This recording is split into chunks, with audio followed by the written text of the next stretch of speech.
What's up, people? RichAreaRunnerWild.com. This is the Long Run Project podcast. We got a special event today. We're buckling up. We got Mike D fresh off the Western States 100 finish, and we're going to get into it, see how he did, see how his experience was. So here we go. Mike D, Chris, how you guys doing? Fresh from Auburn. Tell me about it. What's going on, guys? Yeah, no sleep till Auburn. Heck yeah. Mike, how you feeling, bro? Yeah, I'm feeling great. Thanks for having me on, Rich and Chris. Recovery's going well. I'm walking normally. Body feels pretty good, all things considered. Right on. It's good to hear. I'm glad you're feeling good, and I'm sure having that buckle around your waist makes it all that sweeter. I've got it on as we speak. Heck yeah. So, let's just get right on into it, and I'm just going to let you go and just tell us about your race experience, how it went. I want to hear about if there were any ups and downs, and I've got some questions to ask you, but I figure I'll just give you the mic and let you talk and guide us through your 100-mile journey. All right. Well, I'll try. Yeah, I guess I'll say it went better than I imagined it would have. It wasn't by any means easy, but all things considered, when I was getting ready for it, preparing for it. I learned years ago to practice doing visualization and visualizing everything from start to finish and everything going well. And so I did a lot of that, but then I was also trying to visualize things going wrong and how I was going to respond when things went wrong. Just in researching, you hear about people, whether it be blisters, injuries, GI distress, vomiting, nausea, just all the different things that can and do, can and will go wrong in 100 milers. And, I have to say it was a really good experience from start to finish. I didn't have any of those issues.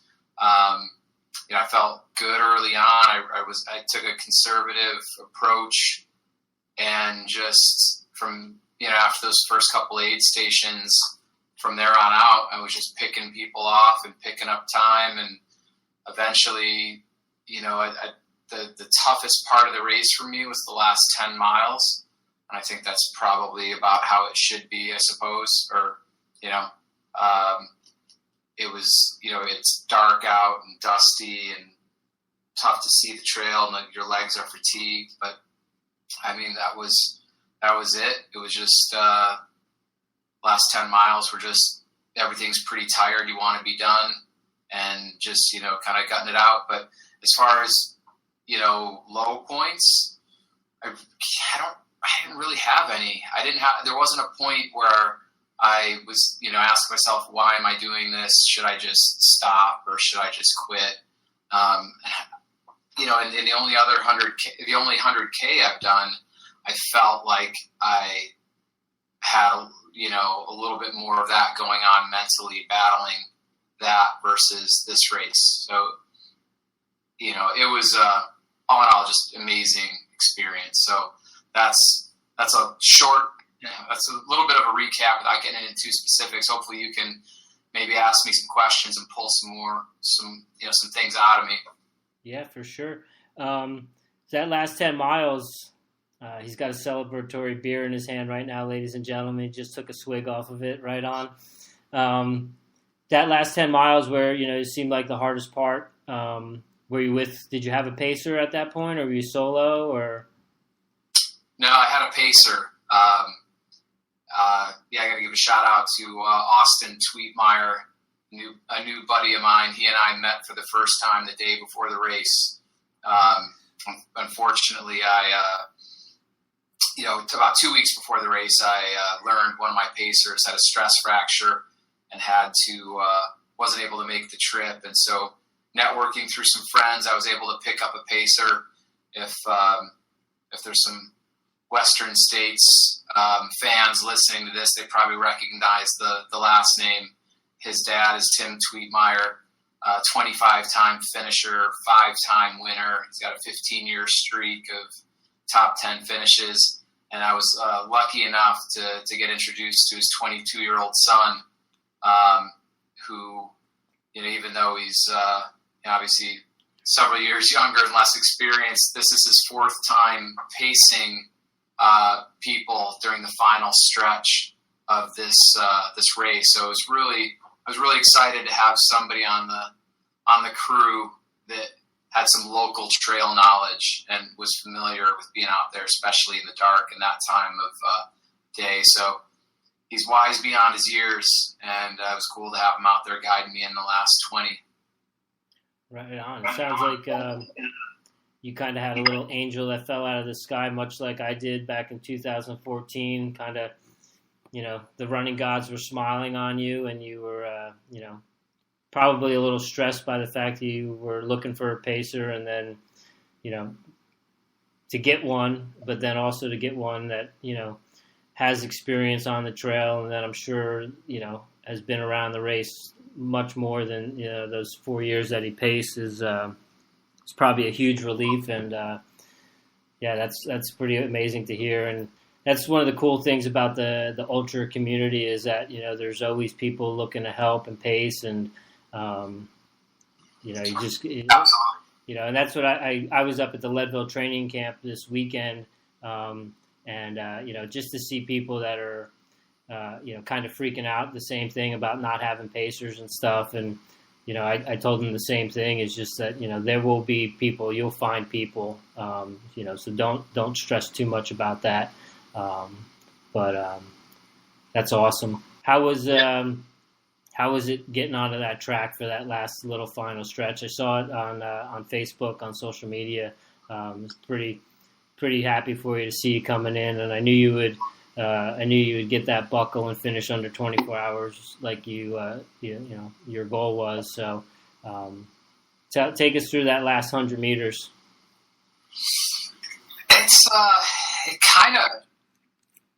It really just kind of flew by. I guess I'd been anticipating that moment for so long, and maybe I had envisioned it being more. I'm sure I envisioned it being more emotional, and there's no question it was special. The last mile just to get to the track, the legs were pretty beat up. It was I was having a hard time just running, but I was still able to get a move in. But yeah, when I hit the track, it was I guess I don't really remember how my body felt anymore. It was just kind of like I knew I was there, and it was just really excited. And I had I had a few people running in with me, which was really cool. I had obviously my pacer Austin, and my pacer Steve Johnson, and co-founder of Boom Running. He paced me from 62 to 78, so he jumped out there. One of my guys on the crew, Alex Anelio, was running in with me a little bit. My girlfriend and crew chief Tina was out there, and with about 200 meters to go, I was able to stop and give her a kiss real quick, and run it, keep running in, and I don't have too much else to say about it. It definitely was a pretty amazing experience, but it's at the same time maybe hard to put it into words much more than that. Right on. Now, with Western, you hear a lot about, people saying that it's a very runnable course. And, with that being said, it still is a 100-mile race. What percentage would you say that you were able to run, and, how much hiking was involved, and, what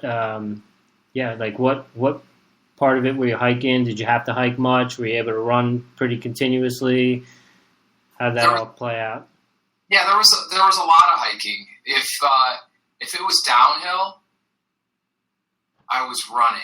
I can't really think of any downhill sections that I wasn't able to run. Maybe towards the end, if there happened to be something that was kind of steep, it was more of like a shuffle. But so if it was downhill, I was running, and going into it, downhill running. If I have a strength, it's downhill running. So I knew that played into my strengths going into this race. And so there was more downhill than there was up, which was good. But if there was uphills, I guess steep uphills, I was definitely hiking. Even like the first climb out of, at the very start from Squaw Valley up to Immigrant Pass, which I think that's about 4 miles, maybe it's like 3.5 miles. You start, the shotgun goes off and everybody starts running, and I don't know, was it 100 yards or maybe a little bit more? All of a sudden you're already hiking because just the climb. And I, like I said, I took a really conservative approach, mostly just paying attention to my heart rate. I knew during the high country, those first 30 miles, they say the average elevation is 7,000 feet. I was going to be conservative during that section, really pay attention to my heart rate, make sure I wasn't working harder than I should be, and then, and then take it from there. So, yeah, I was hiking almost those entire first few miles up to like Immigrant Pass, for example. And then, yeah, if it was a good climb, hiking, if it was just a gradual incline, I was running those for the most part. Nice. And what does the course top out at? It gets up into 9,000, right? No, 8,700 feet, and that's right at the top of Immigrant Pass at Watson Monument. At I think it's about 3.5 miles into the race. That's the highest point. And then for those next, the entire first 30 is an average of 7,000. So you got some rollers through there, just up, down, up, down. And did you have a heart rate monitor on? What were your numbers looking like? I did, yeah. From my experience going into this, I actually did a little bit of metabolic lab testing during this training period and learned all of my heart rate ranges and where I was burning fat most efficiently. And so going into the race, I knew, about 140 to 145 was kind of where I was still aerobic and still burning more fat than carbohydrates. And so I was trying to keep it under 146 was kind of my goal. And so through the first 30 miles, I think my average heart rate was about 144. It's kind of right where I wanted to be. It would get up, it would get inch up around 150 from time to time, and then I would back off and let it come back down. But yeah, I was averaging 144 for about the first 30 miles. Nice. So then, being that you were trying to stay aerobic so that you could, consume as much fat and burn as much fat as possible, I take it that nutrition went pretty well? It went amazingly well. Yeah. I was able to stick to my plan the entire time. For the entire race, the only two things that I consumed were UCAN Superstarch and those Mirror Energy gels that I talked about also. That was it. I actually felt bad at most of the aid stations because the aid station volunteers are so helpful and they so want to give you things, and every single one of them, all right, what can we get you? Like, we've got Coke, we've got potato chips, we've got this, that, the other. I'm like, no, I'm all good. For the most part, I was just having them either fill up my bottle with water or, douse me with, ice or water, and that was it. So you went the whole way on two products. Were you mixing up the flavors at all with the Muir gels, or did you have the go-to that you stick to? Yeah, I was mixing up the flavors, which that made it, that helped as far as giving it some variety. But again, the cool thing about those products is it's real food that you're taking in. It's just, I guess just kind of broken down. So